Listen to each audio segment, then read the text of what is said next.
उनके उनका दर्द मैं समझता हूँ। आप अभी कहीं ना कहीं सर परीक्षा दे के आए, आप लोग जानते होंगे कितना पढ़ना होता है। वो साल भर पढ़ के उसके बाद पेपर नहीं बजा। सर आप लोग अपना काम करिए, अधिकारी आएंगे यही बात करेंगे। आप लोग यहाँ बैठे हैं सर, जी अधिकारी आए यही बात करें, आप लोग अपना काम करिए बस। अधिकारी लोग हल्के में लेते हैं चीज को। भाई ऐसी जनता सोशल वर्क है तो उनको हमें 10 बजे के पहले इन्फॉर्मेशन 17 तारीख को अवगत कराया गया था, 17 तारीख से आज तक संज्ञान नहीं लिया। अभी बता रहे हैं 17 मिनट पहले उनके ऑफिस में क्या हो।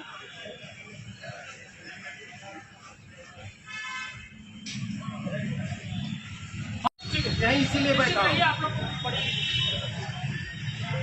एकदम मत हटिएगा, डटे रहिए। हाँ जहाँ ले चलेंगे वहीं बैठे। हाँ, जहाँ ले चलेंगे क्या, कहीं ले ही नहीं जाएंगे। कितने लोगों को लाद के ले जाएंगे। शासन चाहेगा हम लोग जाएंगे ना, क्या दिक्कत है, वहीं बैठेंगे।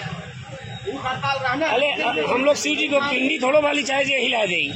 जब आज आप लोग यहाँ धरना स्थल पर हैं और शांतिपूर्वक धरना कर रहे हैं, क्या मांगे हैं, किसके सपोर्ट में आप लोग उतरे हैं? सर ये धरना सोनम वांगचुक जी युवा बच्चों के भविष्य के लिए जंतर मंतर पे धरना दे रहे हैं। हमने 17 तारीख को यहाँ पे धरना देने का एप्लीकेशन दिया था, तब तक वो जंतर मंतर पे थे और हम उनके समर्थन में ये धरना दे रहे हैं।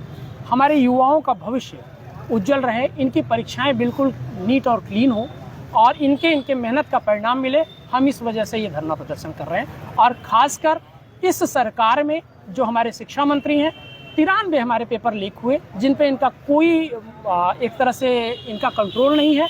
हम शिक्षा मंत्री का इस्तीफा चाहते हैं क्योंकि अयोग्य आदमी अगर सीट पे रहेगा तो हिंदुस्तान का विकास नहीं हो सकता। तो अभी आप लोग क्या खास कर मांगे हैं जो आप लोग ऐसा लगे कि हाँ पूरी कर दिया जाए? सर पहली मांग तो हमारी है कि अयोग्य व्यक्ति को पद पे बने रहने का कोई अधिकार नहीं है। शिक्षा मंत्री धर्मेंद्र प्रधान को तुरंत बर्खास्त किया जाए। वो स्वयं इस्तीफा दें तो बहुत अच्छी बात है, नहीं देते हैं तो सरकार को उन्हें तुरंत बर्खास्त कर देना चाहिए।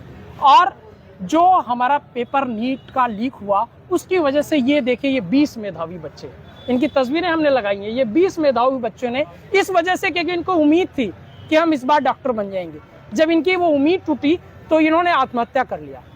इन मेधावी बच्चों के लिए मैं बैठा हूँ और क्योंकि इनका परिवार बहुत दुखी है और मैं ये सरकार से ये चाहता हूँ कि सरकार बहुत फंड बांटती रहती है, इस परिवार को कम से कम 1 करोड़ रुपए इनको धनराशि मुआवजे में दी जाए और साथ में इनके किसी परिवार को एक नौकरी दी जाए, क्योंकि मेरे बच्चे भी तैयारी करते हैं और मैं तैयारी का दर्द जानता हूँ। इस सीजेपी पार्टी वाले भी धरना प्रदर्शन इसके लिए कर रहे हैं, तो क्या कहना है उनके लिए? देखिए सीजेपी पार्टी तो कोई रजिस्टर्ड पार्टी तो है नहीं, एक आंदोलन, एक आज युवाओं का जो वो है प्लेटफॉर्म, मीडिया का प्लेटफॉर्म है, वहाँ से इस पार्टी का उदय हुआ और युवाओं के अंदर मैंने देखा कि बड़ा आक्रोश था।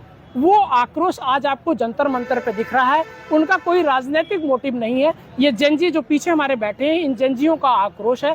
वो जेनजी आपको जो है सीजेपी पार्टी के रूप में आपको जंतर मंतर पे दिख रहे हैं। उसको अगर सरकार उसको अपनी राजनीतिक प्रतिद्वंदिता मानता है तो हमें लगता है कि ये सरकार की मूर्खता है।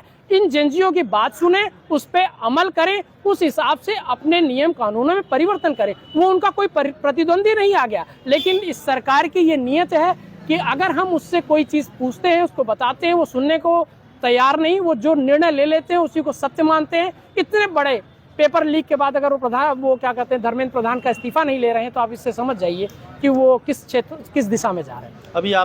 अभी आप कल लोग का जो ये धरना चल रहा है कब तक चलेगा? हमारा ये जो है 1 दिवसीय जो है मेरा भूख हड़ताल है, आप उपवास इसको समझ लें। हमारा 10 बजे से उपवास शुरू है और 4 बजे तक हम लोग यहाँ पे बैठे हैं। 1 दिवसीय कार्यक्रम है? 1 दिवसीय कार्यक्रम। रामपुर में एक जौहर यूनिवर्सिटी है जी, उसके 21 भवनों को गिराने की भी बात चल रही है, उस पर भी लोगों को गुस्सा आ रहा है, तो क्या कहना आपका? विश्वविद्यालय तोड़ने की बात की। देखिए कोई भी काम अगर इनलीगल है, वो संवैधानिक तरीके से नहीं है, तो उसको तो चलने नहीं देना चाहिए। लेकिन बिल्डिंगों को तोड़ लेना, ये हमें लगता है कि ये सरकार की कोई बुद्धिमानी नहीं है। उनका उपयोग करिए, अगर वो जौहर वो है विद्यालय, उसको बंद करिए, उसको कब्जे में लीजिए। बनी बनाई बिल्डिंग है, आपको दोबारा इन्वेस्टमेंट नहीं करना है, आप उसको सरकारी कोई विश्वविद्यालय घोषित करिए, युवाओं का भविष्य बनाइए। उसको तोड़ देना, विलय कर देना, ये कोई हमारे हिसाब से समझदारी का काम है। और सरकार को इस पर विशेष ध्यान देना चाहिए। आपने बहुत अच्छा प्रश्न उठाया। इन बिल्डिंगों को, कोई भी ऐसी बिल्डिंग हो, उनका सरकारी उपयोग करिए। अगर कोई एक बड़ी बहुमंजिला इमारतें हैं तो उसको बच्चों के लिए हॉस्टल बना दीजिए। ये भी तो एक तरीका है। गिराना किसी चीज को जो है, इसका कोई विकल्प नहीं। क्या नाम है आपका? मेरा नाम प्रदीप मिश्रा है। मेरा गांव मेरी जिम्मेदारी का मैं प्रणेता हूँ। ये सब हमारे साथी हैं, युवा हैं, और ये हमारे साथ हैं।